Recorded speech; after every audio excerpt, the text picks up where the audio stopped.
안녕하십니까. 권순장의 브릿지 권순장입니다. 네, 안녕하십니까. 각도기 박상진입니다. 네, 더도 말고 덜도 말고 한가위만 같아라라고 하는 추석이 다가오고 있습니다. 예. 어떻게 우리 각도기님 계좌도 그렇게 더도 말고 덜도 말고 딱 요만큼이면 좋다라고 만족할 정도까지 올라오셨습니까? 올해 목표했던 바랬던 정도 수준은 온 것 같아요. 물론 이제 욕심이 끝도 없고 네. 뭐 2배, 3배 났으면 좋겠죠. 그거 못한 거 안타깝기도 하고 한데 일단은 요 정도면 일단 숨 쉴 틈은 만들었다. 네. 축하드리겠습니다. 아니, 저도 덕분에 감사하고. 네. 제 아직까지 목표 21년도에 들어오셨던 분들 마이너스가 있어요. 네, 그거 해결할 때까지는 3,000포인트 넘어서 들어오신 분들 그렇죠. 말씀하시는 거죠? 예, 한 500포인트는 따라잡은 것 같긴 한데 3,200, 3,300까지 갔었던 네, 시장이라서 맞잖아요. 아직까지 그 부분 못 따라잡은 게 그때 오신 분들은 좀 마이너스가 있어서 그거 이제 캐치업하는 게 되게 중요한 상황입니다. 그러면 보통 이렇게 수익률이 좀 괜찮고 이러면 이렇게 그 담당 고객님들이 이렇게 커피코 스타벅스 쿠폰 이런 거 좀 보내주시고 그러지 않습니까? 고맙다. 덕분에 이번에 조카들 용돈을 많이 줄 수 있을 것 같다. 마음이 풍요롭다. 이렇게 하면서. 그게 이제 어떻게 되냐면은 사람 그 마음속에 있는 계산은 고점이 본전이에요. 그 내가 계좌에 찍혔던 그렇죠, 고점이 본전으로 바뀌어요. 예. 최근에 이제 그 본전을 찾으시는 분들이 막 생겼어요. 네. 고점 근처에 자기가 예를 들면 1억을 맡겼는데 1억 5천까지 올라갔던 계좌가 1억 3천이 됐다가 다시 1억 5천 언저리까지 요 상황에서는 그러면 그건 본전이에요. 1억 5천 본전. 그게 본전이라서 그 21년도 3,200, 3,300 그 사이에 찍었던 정확하게 21년 9월이에요. 그때 21년 9월 17일께에 그 잔고 피크가 가장 많이 났거든요. 그거 이제 막 돌파하기 시작해요. 부분적으로. 부분적으로 이제 돌파하기 시작하고 그래서 많은 분들이 이제 조금 수익 났구나 이렇게 생각하실 거예요. 이해합니다. 네. 저도 그러니까. 네. 네. 그러면 혹시 그런 분들 중에 본전 가까이 오면 사람이 좀 그렇잖아요. 저도 이렇게 하다 보면 마이너스 20% 30% 돼 있다가 갑자기 이렇게 플러스가 상한가를 맞던 아니면 갑자기 급등을 해갖고 플러스 언저리 오면 빨리 도망가야지, 빨리 팔고 딴 거 해야지 이런 생각이 확 들거든요. 혹시 오랫동안 함께 하고자 이렇게 처음에는 다 그렇게 이야기를 나눴지만 막상 이제 마이너스가 됐다가 본전이 오니까 떠나가시는 분들도 계신 건가요? 그럼요. 네, 꽤 되죠. 꽤 되고 그다음에 꽤 된다고요? 네, 꽤 됩니다. 꽤 되고 이제 특정 직업군에서 또 빈도수가 좀 많고요. 안정적인 직업을 갖고 계신 그렇죠. 안정적인 직업을 가지고 계신 분들은 혼돈 속에 있었다가 지옥 속에 있다가 빠져나온 거예요. 그렇죠. 너 때문에 지옥을 맛을 봤다. 이게 그러니까 되게 안정적인데 갑자기 마이너스 15% 마이너스 20% 계좌가 깨진 거예요. 잠이 안 오다가 예를 들어 플러스 5%가 나왔어요. 그럼 탈출해야죠.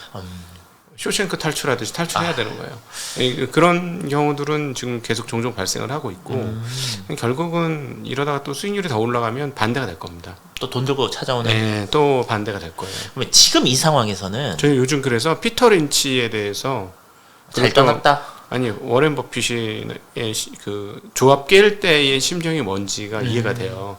그 피터 린치가 시장을 떠났던 게 언제냐면 87년도 10월인가요?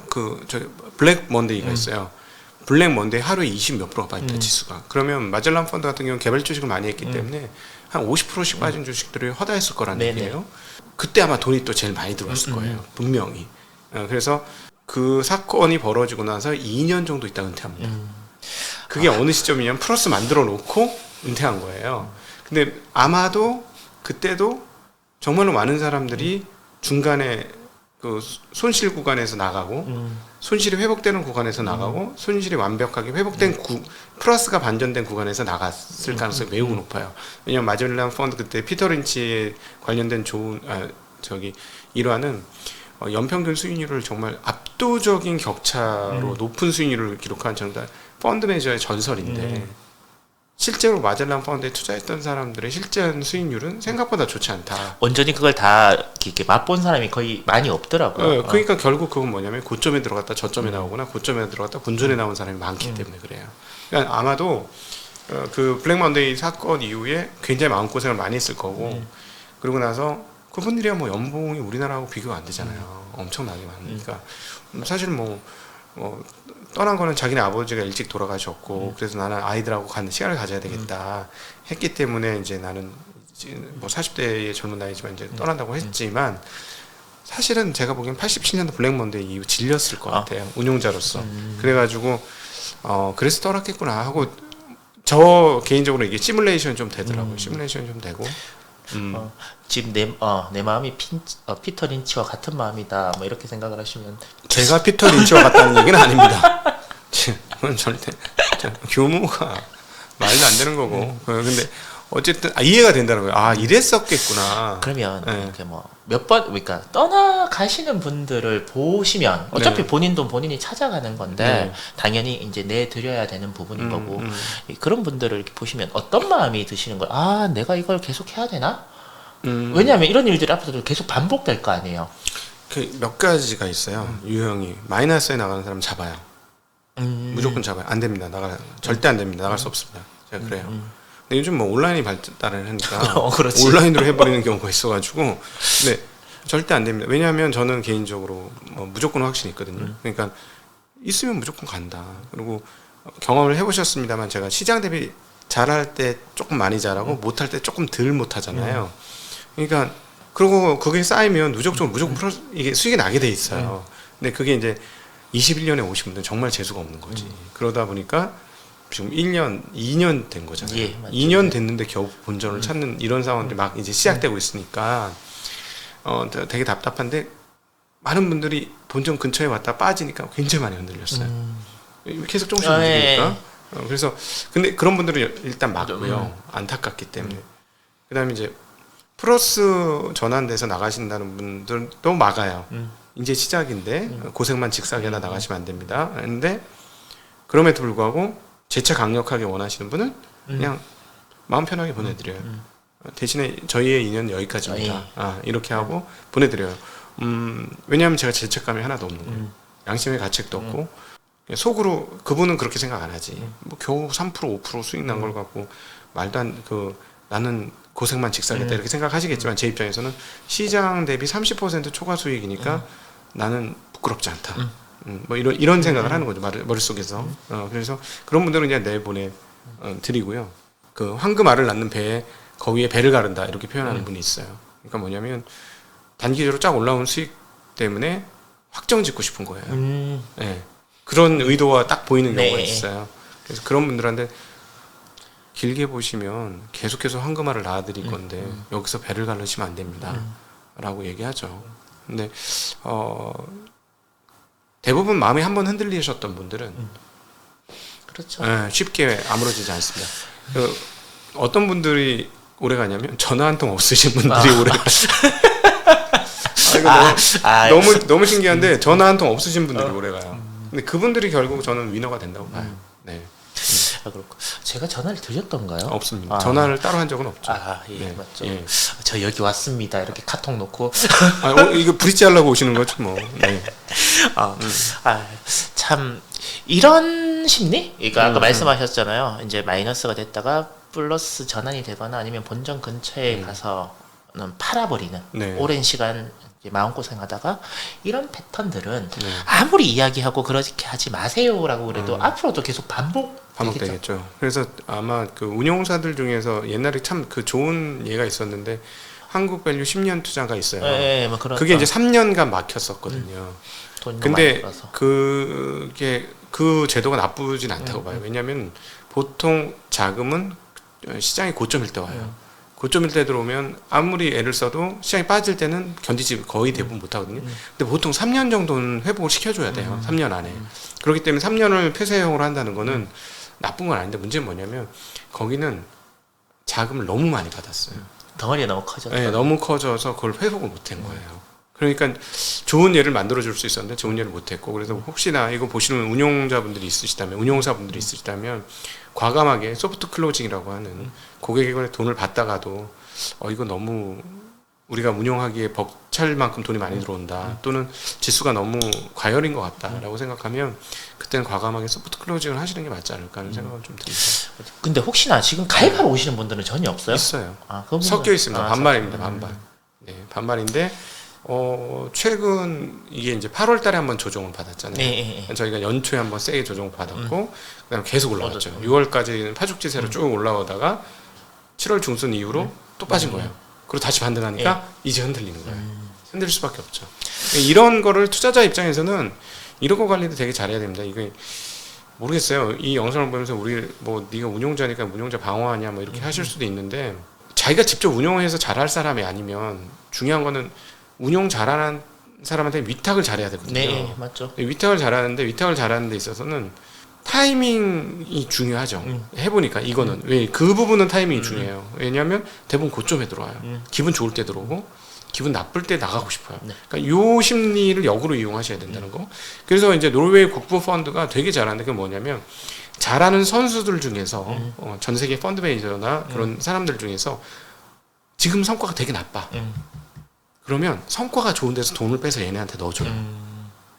그러니까 운용이 전반적으로 그 평균이 굉장히 평균 대비 높은 수익률을 하거든요. 이런 게 좀 필요합니다. 그래서 내 마음대로 가시면 안 되고 내가 어떻게 하면 내 자산을 늘릴 수 있을까 고민을 하시면서 그 자산 배분을 좀 하실 필요가 있다라고 생각하고요. 그 다음에 드리고 싶은 말은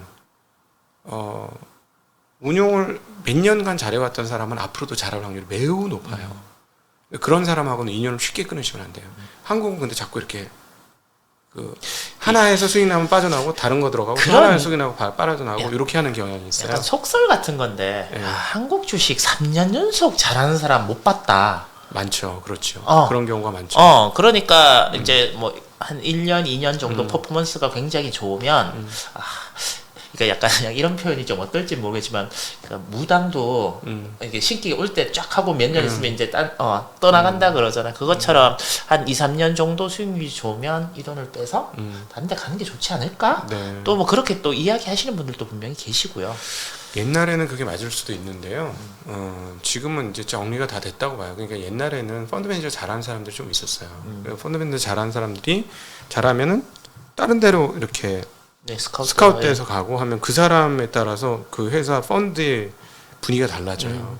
지금은 뭐냐면 정말 죄송한 얘기인데 얼마 안 남았어요. 그런 사람들이. 저는 이거 한국 금융 제도의 문제라고 생각하는데요. 그러니까 차라리 일반 법인으로 주식하는 게 낫지 않겠어? 아니면 그냥 내 돈 그냥 네. 자기 개인 계좌로 하는 게 네. 낫지 않겠어?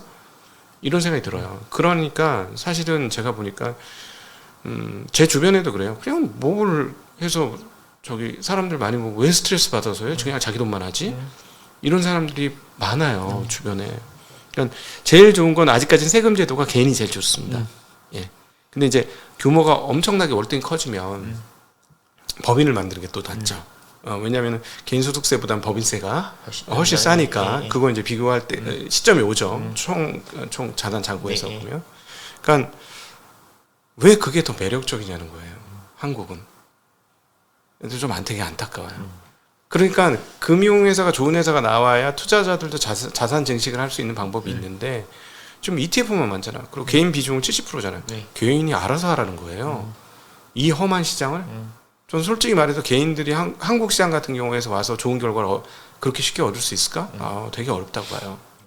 예, 이거는 한국 시장은 정말 누군가는 아사리판이라 그러고 누구는 전장터라 그러고 이제 여기 지금 계시는 곳 그 3층에 휴게실이 있는데 거기 앉아 있으면 보통 이제 3시 반쯤 되면 핸드폰들 거의 대부분 남자분들이 많습니다. 저보다는 이제 연배가 조금 더 있으신 분들이 많은데 거의 핸드폰을 보세요. 딱 보면 알죠. 주가창. 물론 어느 회사 주가창인지는 저도 잘 알 수는 없지만 그 거의 이제 패턴이 비슷하니까 끝나고 나면 이렇게 만약에 제가 이렇게 마주 앉아 있잖아요. 그러면 막 오늘 장에 대한 이 평가를 막 해요. 들어보면 정말 전문가입니다. 모르는 게 없어요. 근데 결국은 뭐냐면 그분들이 하신 말씀이 우리나라 시장은 개미들 돈 빨아먹는 시장이다라고 얘기를 하면서 본인들이 이거는 장기 투자를 할 수 있는 데가 아니고 오늘 했다가 오늘 그러니까 그래서 왜 그 시간대 많이 보냐면 털어야 되니까 이 수익을 확정 지어야 그게 내 돈이라는 생각을 3시 반 전에. 네, 3시 반 전에 그 팔리면 왔싸 안 팔리면 뭐요 동시효과에서 안 팔리면 에이 그러면 이제 주말 내내 동안 이제 기다려야 되는 근데 사실 그거 절대 그렇지 않은데 참 안타까운데 저희가 올해 수익률이 제일 좋은 거는 2년째 들고 있는 주식이 원래도 올랐습니다만 추가로 급등했기 때문에 그렇거든요. 그 비중이 많긴 했습니다만 그 주식이 거의 뭐 제 입장에서는 폭등세죠. 시장 입장에서는 급등을 한 거고 그렇게 하면서 오래 갖고 있는 놈들이 다 효자 노릇했어요. 물론 오래 갖고 있는 놈들 중에 불효자들도 많이 있지만 반드시 뭐 장기 투자가 안 된다 전혀 그건 아니라고 봅니다. 예. 그리고 그 한국에서 꾸준하게 수익률이 좋은 베어링 펀드 같은 경우는 한국 시장 투자하는 베어링 펀드 같은 경우는 정말 오래 갖고 있어요 주식을. 그래서 꼭 그렇지 않다라는 얘기 드리고 싶고 그 다음에 제가 제 선배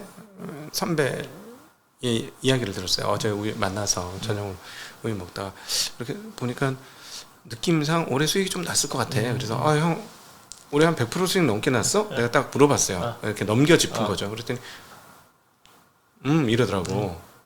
수익 근데 변동성이 왜 이렇게 심하니? 100몇십 프로였는데 100% 미만으로 빠진 것 같더라고요. 단 며칠 만에. 예. 그럼 뭐냐면은 시세가 잘 날 수 있는 기업들을 포지션을 잘 구축을 했고 그것들이 이제 운 좋게 딱 들어맞은 경우인데 근데 그 다음 이런저런 얘기하다 그 다음 얘기가 너무 재밌었어요. 야 그래도 나 아직 본전 되려면 멀었어. 100%가 났는데? 그게 무슨 말이냐면요. 그래서 여기서 우리에게 주는 교훈이 있어요.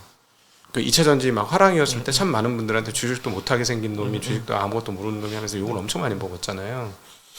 근데 예를 들어 50% 100% 한 시즌에 50% 100% 넘게 수익을 내신 분 입장에서는 되게 바보같이 보이는 게 맞을 거예요. 근데 그래서 제가 계속 자기 결을 지켜라 자기 결대로 가야 된다 이런 얘기를 많이 드렸었는데 무슨 말이냐면 이런 예는 저도 과거에 있었습니다만 너무나 많은 투자자들이 한 번 먹을 때 왕창 먹고 그 다음 왕창 깨져요. 이게 반복이에요. 네. 100% 먹고 50% 깨지면 본전입니다. 그렇죠? 맞아요. 네. 근데 50% 깨지고 100% 먹어봐야 또 본전이고요. 100%를 먹었는데 과거에 50% 깨진 경험이 있으면 계좌는 늘지 않아요. 그래서 우리가 어떻게 해야 되냐면 깨질 때 적게 깨지고 먹을 때 가끔씩 톡톡톡 먹어주면 계좌는 계단식으로 올라갑니다. 근데 굉장히 시간이 걸리죠. 그래서 이제 제가 오늘 복리 얘기를 조금 드리고 싶은데 그냥 요즘 후배들한테 하는 얘기인 거예요. 야 복리가 아무리 해도 사람들을 마음속에 안 와닿고 그래서 내가 고민을 많이 해봤다. 왜 그런가 봤더니 투자로 벌은 돈이 연봉 이상은 돼야 복리 느낌이 나지. 안 그러면 복리 느낌이 안 난다. 그래서 예를 들자면 너희들이 운영하는 계좌가 2배에서 한 10배쯤 늘어나야 그때부터 복리가 진짜 확연하게 와닿을 것이다. 근데 그때까지는 참아야 된다. 쌓아가는 거를 참아라. 이런 얘기를 요즘 합니다. 근데 그 복리의 효과를 이제 연봉이라고 하면 예를 들면 뭐 이제 투자금 자체가 커야 네.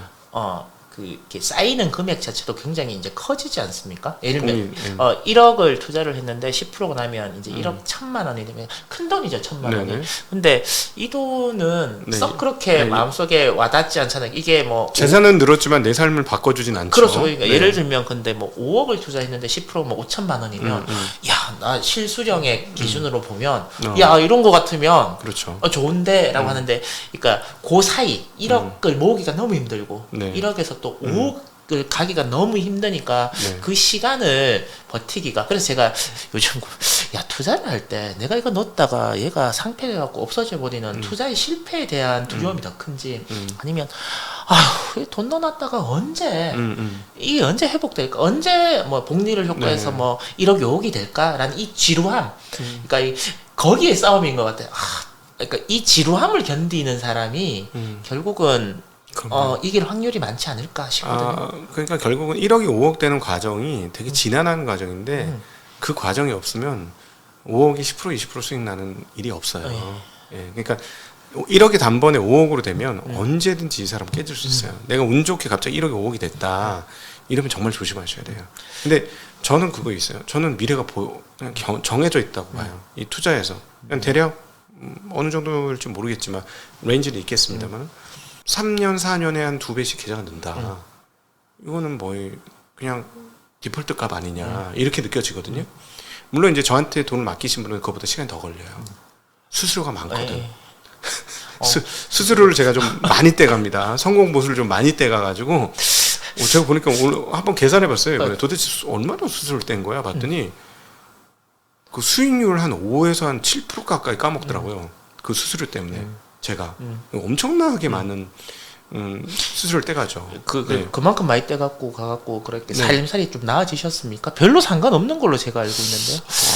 제가 이제 서울에 이사 오려고 보니까 난 좀 이거 정상 아니구나라는 생각을 요즘 최근에 많이 해요. 제가 최근에 뭐몇 가지 집안의 이유로 인해서 서울의 집값을 조금 알아봤어요. 이 동네를 알아봤고 제가 서울 이사 나갈 때하고 비교했을 때 굉장히 큰 차이가 나더라고요. 굉장히 큰 차이대. 네. 깜짝 놀랐어요. 이거 보신 분 중에 분명히 그럴 거예요. 너가 이때까지 양평으로 이사 가서 번 수익보다 그냥 아무것도 안 하고 서울에 집 팔지 않고 갖고 있었던 게 훨씬 더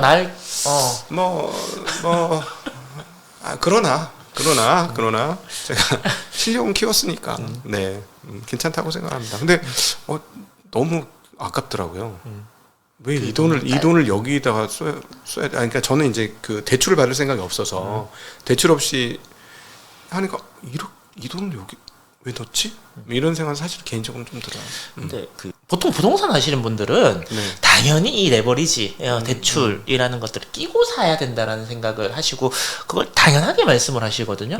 10억짜리 집을 너가 뭐 6억 정도, 뭐 5, 6억 정도 대출 만약에 뭐 10억은 요즘 9억이라고 치면 그 정도는 대출 당연히 받고 사는 거지라고 하는데 왜 그러면 각도기님은 대출이 없이 집을 사야 되겠다라는 생각을 하고 알아보신 거예요? 이자율 높잖아요.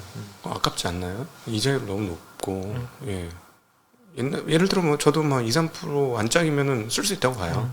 근데 지금 뭐 한 5, 6% 되잖아요. 이자가 너무 높은데 그 기회비용이 너무 아깝다. 그런 생각이 좀 들더라고요.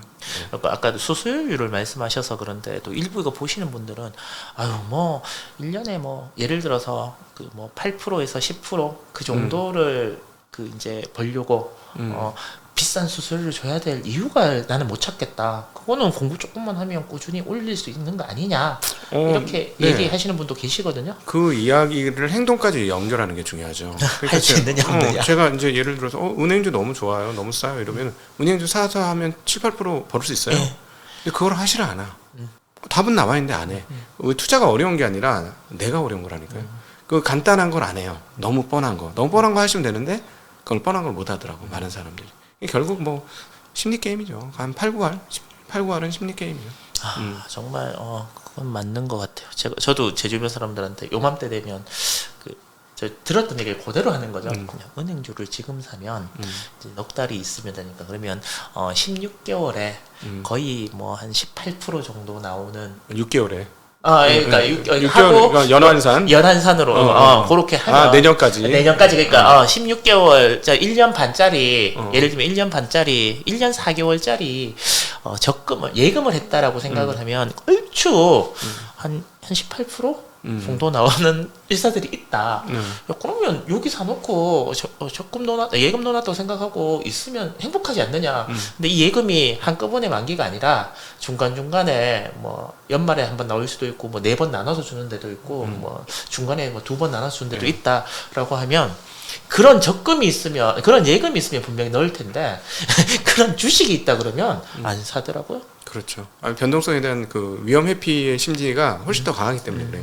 손실에 대한 충격이 커서 그렇게 하는 건데 그래서 이제 저희가 말씀드린 것 중에 아까 이제 말씀드려 조금 놓친 건데 하방이 단단한 주식을 사야 되는 이유가 덜 깨져야 쌓여요. 덜 깨져야 쌓여요. 그러니까 100% 수익 나고 50% 깨지면 안 쌓입니다. 계좌가 절대. 근데 하방이 단단한 거는 보기에 별로 매력적이지 않은 그냥 쑥떡 같은 걸 수도 있어요. 그러니까 바람떡이나 꿀떡이 아니라 쑥떡같이. 근데 그게 나를 지탱해주고 나를 세워주는 거거든요. 그래서 그 지루함들을 찾아야만 진짜 복리를 경험할 수 있고 그 지루함을 참는 과정에서 그게 내 실력이 되는 거거든요. 근데 그 실력은 못 만들더라고 대부분. 그 지루함을 못 견뎌요. 예. 예. 이런 경우는 이렇게는 혹시 안 될까요? 진짜 한번 테마주를 잘 타서 아까 그러니까 1억을 5억으로 만들었어요.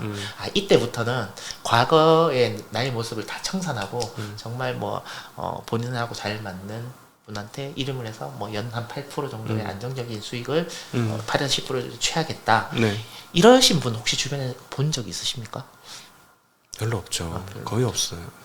그런 분, 그냥 그 은행 분들 중에는 좀 있죠. 근데 은행은 연 8%를 못 만들어주는 거죠. 연 8%를 못 만들어주고, 그러니까 나는 안정적으로 가고 싶어 하시는 분은 8%가 너무 위험한 거예요.